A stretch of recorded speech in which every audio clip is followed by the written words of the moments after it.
One to one ஆன்மீக நேயர்களுக்கு அன்பு வணக்கம். நம்ம சேனலில் தொடர்ந்து சுவையான ஜோதிட நிகழ்ச்சிகள் பற்றி பார்த்துட்டு வரோம். அந்த வகையில் இன்றைக்கி நாம் பார்க்க போகிறது இந்த கர்ம வினைகள் அப்படிங்கிற ஒரு சப்ஜெக்ட் இருக்குது ஜாதகத்தில். இந்த கர்ம வினைகள் அப்படிங்கிறத பார்த்திங்கன்னா ஒரு ராசிக்கும் என்னென்ன கர்ம வினைகள் உண்டு, இந்த கர்ம வினைகள் தீர்வதற்கு நீங்கள் எந்த கோயிலுக்கு போகணும் அப்படின்னு சொல்லிட்டு, அது எப்படின்னா இது கர்ம வினைகள் அப்படிங்கிறத கண்டுபிடிக்கிற ரூட்டும் தவறு, அது சொல்லக்கூடிய விளக்கமும் தவறாக இருக்குது.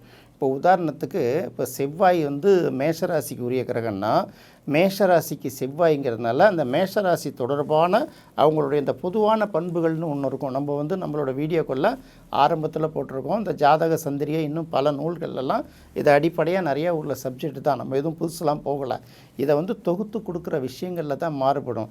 இதை அப்படியே சொல்லிக்கிட்டே அப்புறம் செவ்வாய்க்கு உகந்த கோயில் எது, முருகன் கோயில்னு ஏதாவது ஒரு கோயிலை சொல்லிவிட்டு, அந்த நேரத்தில் செவ்வாய்க்கிழமையில் செவ்வாய் ஓரையில் இல்லைன்னா செவ்வாய் நட்சத்திரத்தில் நீங்கள் போய் இந்த பூஜையை பார்த்தீங்கன்னா உங்களுக்கு ஒரு கர்ம வினைகள் தீர்ந்துடும் அப்படின்னு ஒரு விஷயத்த சொல்லிகிட்ருக்காங்க. இது எப்படின்னா, நிறைய இந்த பொறுப்பான இடங்கள்லேருந்து தப்பு சொல்லுவாங்கள்ல, இதனால் வர்ற விஷயம்.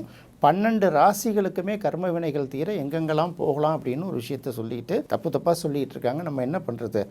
நம்ம யாரையும் விமர்சிக்கலை, அது உண்மை என்னங்கிற விஷயத்தை இப்போ நம்ம சொல்கிற வேலையை பார்ப்போம். இப்போ கர்ம வினை அப்படின்னு ஒன்று சொல்கிறாங்கல்ல, சாதாரணமாகவே கர்மத்தை குறிக்கக்கூடிய கிரகம் என்ன அப்படிங்கிறத முதல்ல எடுக்கணும் இல்லையா? இப்போ சூரியன் அப்படின்னு கேட்டிங்கன்னா அதை என்ன சொல்லுவாங்கன்னா பிதிர்காரகன்கிறாங்க. அப்போ தந்தை சம்மந்தப்பட்ட வழிகள் அந்த குறிக்கக்கூடிய காரகத்துவம் வாய்ந்த கிரகம் சூரியன். அதே போல் சந்திரன் அப்படின்னா அதுக்கு மாதுருக்காரகன்கிறனால தாய் சம்மந்தப்பட்ட விஷயங்களை குறிக்கிறது சந்திரன். செவ்வாய்க்கு இரத்த சம்பந்தப்பட்ட உறவுகள் சகோதரன், அவர் சகோதரகாரகன் எடுத்துடுறோம். அடுத்தது புதனை எடுக்கும்போது தாய் மாமன் மாதுளன் அப்படிங்கிற மாதுளக்காரகன் அப்படின்னு சொல்லிடுறாங்க. குருவை எடுக்கும்போது புத்திரகாரகன் அப்படின்னு சொல்கிறாங்க. சனியை எடுக்கும்போது என்ன சொல்கிறோம்? கர்மகாரகன் ஒரு பேர் உண்டு, ஆயுள் காரகன் ஒரு பேர் உண்டு. அப்புறம் ராகுக்கு பார்த்திங்கன்னா ஞானகாரகன் மோட்சக்காரகன் நம்ம அங்கே எடுத்துடுறோம் வச்சுக்கோங்க. ராகுக்கு எதுக்கு? இப்போ இந்த இடத்துல பார்த்திங்கன்னா கர்மகாரகன் அப்படின்னு சொல்லக்கூடிய கிரகம் எது? அப்போ ஆயுள் காரகன் கர்மகாரகன் இப்படி எதை எடுத்தாலும் சனி தானே. அப்போ கர்மம் அப்படிங்கிற ஒரு வார்த்தையை சொன்னாலே சனி பகவான் கூட வந்துடுறாரு. அது என்ன கர்மம்? பொதுவாக பார்த்தீங்கன்னா தொழிலை தீர்மானிக்கக்கூடிய கிரகம். அந்தந்த லக்னத்துக்கு தகுந்த மாதிரி மாறுபட்டாலும் கூட சனிங்கிறது பொதுவாக தொழிலையும் வேலை வாய்ப்பையும் குறிக்கக்கூடிய ஒரு கிரகம் வரும்போது அதுதான் முதல்ல எடுப்பாங்க.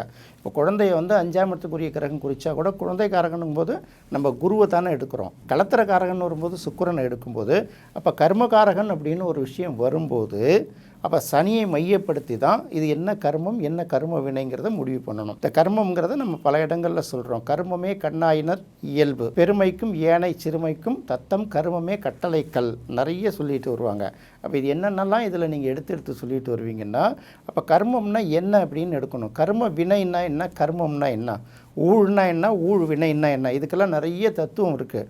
புத்த மதத்தில் ஆரம்பித்து ஆசீவகத்தில் ஆரம்பித்து இங்கே உள்ள சைவம் வைணவம் எல்லா மதங்களையும் ஒரு ரவுண்டு வந்தால் தான் லேசாக குழப்பம் இல்லாமல் ஓரளவு தெளிவுபடுத்திக்கலாம். இவங்க என்ன நினைக்கிறாங்கன்னா, கர்ம வினைன்னா அது ஏதோ பெரிய நெகட்டிவான ஒரு எஃபெக்ட் மட்டும், அதனால் அதுக்கு இந்த கோயிலில் போய் இந்த பூஜை இந்த நேரத்தில் பார்த்தா தீர்ந்து போயிடும் அப்படின்னு நினைக்கிறாங்க. கண்டிப்பாக தீரவே தீராது. கோயில்களுக்கு போகிறதுனால தீராது. கோயில்கள் நமக்கு மன நிறைவை கொடுக்கும், மன ஒருமைப்பாட்டை கொடுக்கும், ஒரு புத்துணர்ச்சியை கொடுக்கும், நம்பிக்கை கொடுக்கும். அப்போ இந்த கோயில்களுக்கு எங்கே போனால் தீரணும்னா, இந்த கிரகம் எந்த இடத்துல இருக்குது, அது என்னென்ன கிரகத்தோடு தொடர்பு பெற்றிருக்கு, அதில் என்ன கடவுள் வருது. ஏன்னா சில கிரக சேர்க்கைகள் பார்வைகள் வரும்போது சில கடவுள்களோட பேர் வரும். அந்த கடவுள் எங்கே இருக்குன்னு கண்டுபிடிச்சி போகணும். அது மட்டும் இல்லை, நம்ம உலகியல் ஜோதிட அடிப்படையில் அது என்ன ராசியில் வருதுன்னு பார்த்தோம், அந்த இடத்துக்கு தகுந்த மாதிரி அந்த கோயிலுக்கு போகணும். இதெல்லாம் எதுவுமே சொல்லாமல் தனுசு ராசியோட கர்ம வினை எப்படி தீரும்னா, அந்த தனுசு ராசிக்குன்னு சில கேரக்டர் கொடுக்குறான் பாருங்கள். இது நெருப்பு ராசி, இதில் 3 நட்சத்திரம் இருக்குது. மூல நட்சத்திரம் கேதுவை குறிக்குது, பூராட நட்சத்திரம் சுக்கிரனை குறிக்குது, உத்திராட நட்சத்திரம் சூரியனை குறிக்குதுன்னு கேதுவோட கேரக்டர் கொஞ்சம், அப்புறம் சுக்கிரனோட கேரக்டர் கொஞ்சம், அப்புறம் சூரியனோட கொஞ்சம் சொல்லிட்டு கடைசியான மூல நட்சத்திரம் ஆஞ்சநேயருக்கு உரியது. அப்படிங்கிறதுனால ஆஞ்சநேயருக்கு யாராவது ஒரு பாஸ் வேணும் அப்படின்னு ஒரு அந்த புராண கதையை கொஞ்சோண்டு அதில் மிக்ஸ்அப் பண்ணி எடுத்துகிட்டு இவங்க என்ன செய்வாங்க என்ன செய்யக்கூடாதுன்னு சொல்லிகிட்டே வராங்க. இது என்டையர்லி தவறான ஒரு விஷயம். இது பார்த்திங்கன்னா ராசி காரகத்துவம்னு அதுக்கு பேர். அந்த ராசியோட தன்மையை குறிக்கிறது. உங்கள் ஜாதகத்தில் நீங்கள் அந்த கர்ம வினைகள் கர்மகாரகனை எடுக்கணும்னா உங்கள் லக்னத்திலிருந்து சனி எந்த இடத்துல இருக்குங்கிறத வச்சு தான் நம்ம கர்ம தோஷத்தையும் கர்ம யோகத்தையும் எடுக்கணும். அது என்ன தோஷம் யோகம் அப்படின்னு ஒன்றும் பார்க்கக்கூடாது. கர்ம வினைகள்னால் ஒருத்தவங்க வந்து தொழிலில் மிகப்பெரிய அளவுக்கு சாதனை படைக்கிறாங்க. இப்போ நம்ம இந்தியாவை எடுத்துப்போமே, ரத்தன் டாட்டா அண்மையில் இறந்தாரா, அவர் திருமணம் கூட பண்ணிக்கல இல்லையா, ஒரு தனி அறையில் மட்டும் அவர் எளிமையான வாழ்க்கை தானே வாழ்ந்துட்டு இருந்தார். அவர்கிட்ட எத்தனை பேர் வாழ்ந்தாங்க, எப்படி வந்து தலைமுறைகளாக அது தொடர்ந்துட்டு வருது. இதுக்கு பேர் தான் கர்ம யோகம், வேற ஒன்றும் கிடையாது. அதே போல் விவேகானந்தர் இருக்கார் இல்லையா, இந்தியாவில் வந்து எத்தனையோ துறவிகள் இருந்தாலும் வீரத்துறவி விவேகானந்தர் போய் என்ன பண்ணுறாரு, சர்வசமய மாநாட்டிலலாம் பேசிட்டு எவ்வளவு பெரிய உலக புகழ்பெற்ற துறவியாகிறாரு. இதுக்கு பெரும் கர்மயோகம் தான். காமராஜர் மாதிரி தனக்குன்னு வாழாமல் மற்றவங்களுக்காக வாழ்ந்ததுனால காமராஜருக்கு கர்ம வீரர்னே ஒரு பேர் இருக்குது. இப்போ நம்ம சொல்கிறது பாருங்கள், இது எல்லாமே பார்த்திங்கன்னா ஒரு துறையிலையும் மற்றவர்களுக்காக வாழ்பவர்கள் அப்படின்னு சொல்கிறாங்கல்ல.